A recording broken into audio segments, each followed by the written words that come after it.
ഒപ്പം നിൽക്കില്ലെന്ന് ഉറപ്പുള്ള ജനപ്രതിനിധിയെ വമ്പൻ റിസോർട്ടുകളിൽ മുൻകരുതൽ തടങ്കലിൽ വെക്കേണ്ടി വരുന്ന കോൺഗ്രസിന്റെ ദേശീയ തലത്തിലെ ഗതികേടിനെ ഒരുപാട് കണ്ട് കളിയാക്കി ചിരിച്ചിട്ടുള്ളവരാണ് നമ്മൾ രാഷ്ട്രീയ സാക്ഷരതയുള്ള മലയാളികൾ. അതുകൊണ്ട് തന്നെ ഇന്നലെ കൂത്താട്ടുകുളത്ത് നടന്ന കാടത്തത്തെ നാടകീയത എന്ന് വിശദീകരിക്കാൻ കഴിയില്ല.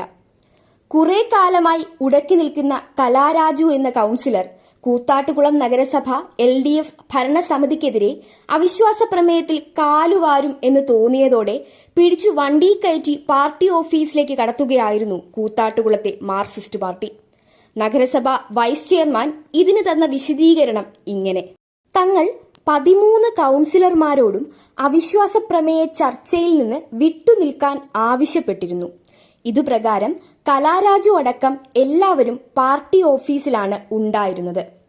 അവിശ്വാസ പ്രമേയ ചർച്ചയുടെ സമയം കഴിഞ്ഞപ്പോൾ കലാരാജു അടക്കം എല്ലാവരും വീട്ടിൽ പോയി. ആരും ആരെയും തട്ടിക്കൊണ്ടു പോയിട്ടില്ല. ഇതാണ് നഗരസഭ വൈസ് ചെയർമാന്റെ വിശദീകരണം.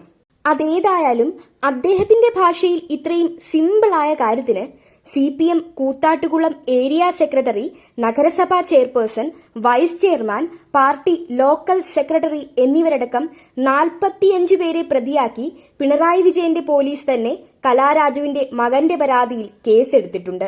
ഇനി കലാരാജുവിന് പറയാനുള്ളത് എന്താണെന്ന് കേൾക്കാം.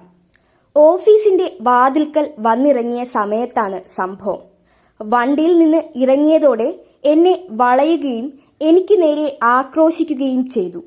വസ്ത്രം വലിച്ചു കീറി. ഒരു സ്ത്രീ എന്ന പരിഗണന പോലും നൽകാതെ പൊതുജന മധ്യത്തിൽ വസ്ത്രം വലിച്ചു കീറി.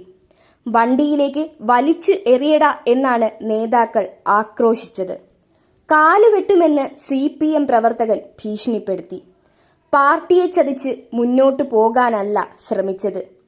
പരിരക്ഷ കിട്ടാതെ വന്നതോടെയാണ് അതൃപ്തി അറിയിച്ചത്. 4 മാസം മുൻപ് ഇവരെ കാര്യങ്ങൾ അറിയിച്ചതാണ്. എന്റെ വ്യക്തിപരമായ കാര്യങ്ങളും അറിയിച്ചതാണ്.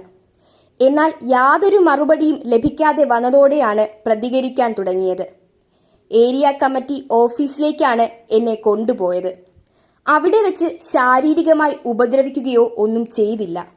എന്നെ കൺവിൻസ് ചെയ്യിപ്പിക്കാനാണ് ശ്രമിച്ചത്. വൈകിട്ട് 4:30 വീട്ടിലെത്തിച്ചത്.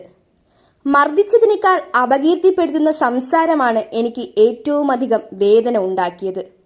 കലാരാജുവിന്റെ വാക്കുകൾ. ഏതു ഭാഷയിലാണ് ഈ അരാഷ്ട്രീയതയെ CPIM ഇനി ന്യായീകരിക്കുക?